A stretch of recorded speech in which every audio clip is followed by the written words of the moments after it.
राधे राधे मित्रों, जय श्री राधे। आप सभी का इस चैनल पर हार्दिक स्वागत है।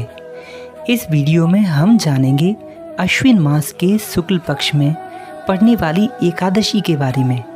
यह व्रत कब रखना है, कब खोलना है, इसकी पूजा का शुभ मुहूर्त क्या रहने वाला है, एकादशी की तिथि कब से कब तक की है, द्वादशी तिथि कब से कब तक रहेगी और व्रत खोलने का पारण शुभ मुहूर्त कौन सा रहने वाला है।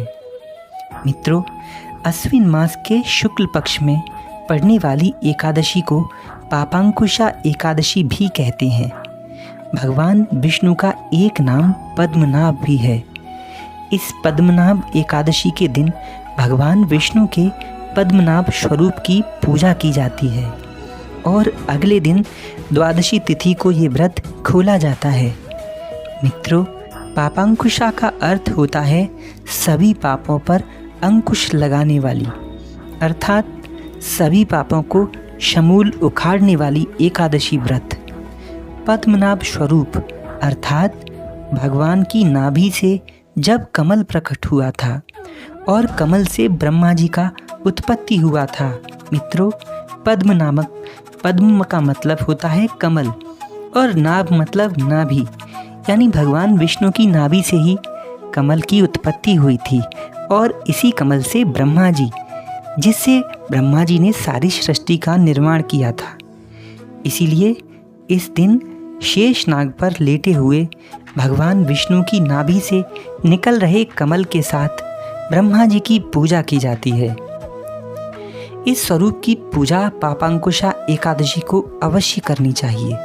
अगर घर पर ऐसी फोटो, ऐसी तस्वीर ना हो तो जो सामने स्क्रीन पर भगवान का स्वरूप दिखाई दे रहा है, आप मन ही मन ऐसे स्वरूप की पूजा कर सकते हैं। मित्रों, अगर इसी जन्म में पाप का पश्चाताप ना किया जाए तो नरक के चक्कर लगाने पड़ते हैं और जीवन में कई सारी कठिनाइयाँ लगातार झेलनी पड़ती हैं। इसीलिए अगर आपको ये चिंता है तो आपको शीघ्र ही इस पापांकुशा एकादशी का व्रत कर लेना चाहिए।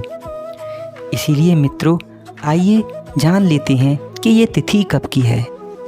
इस बार ये एकादशी पड़ने वाली है 16 अक्टूबर की, शनिवार के दिन।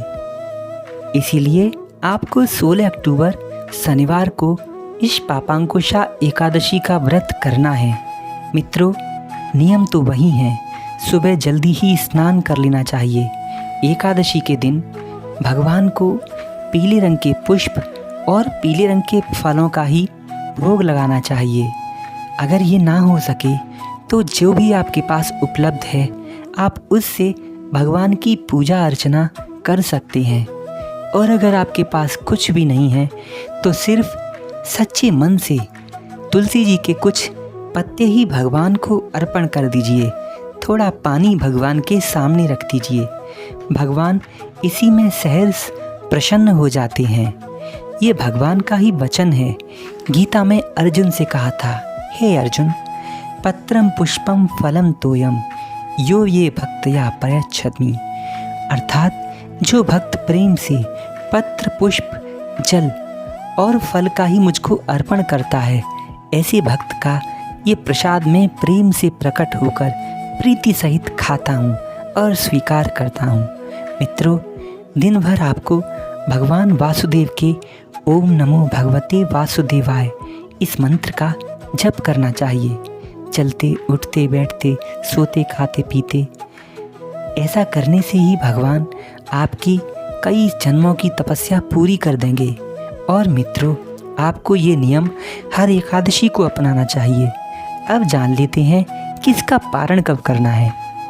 एकादशी तिथि का पारण मतलब इस व्रत को खोलते कब हैं।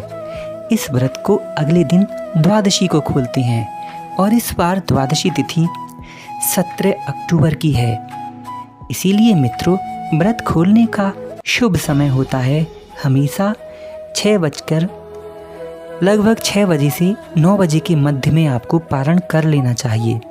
तो 17 अक्टूबर को सुबह 6 बजे से सुबह 9 बजे तक आप कभी भी इसका पारण कर सकते हैं। पारण करने से पहले भगवान को शुद्ध पवित्र भोजन अवश्य कराएं और ब्राह्मण को ना हो सके तो गौ माता को एक थाली में सजा करके सुंदर स्वादिष्ट भोजन कराएं और उनके बाद ही स्वयं भोजन करें। इस प्रकार आपका व्रत पूरा हो जाएगा और भगवान आपके व्रत का फल आपको दे देंगे। तो मित्रों, कैसा लगा आपको ये वीडियो? हमारे वीडियोस को अधिक से अधिक शेयर करिए ताकि अन्य लोगों तक भी ये जानकारी पहुंच सके। राधे राधे।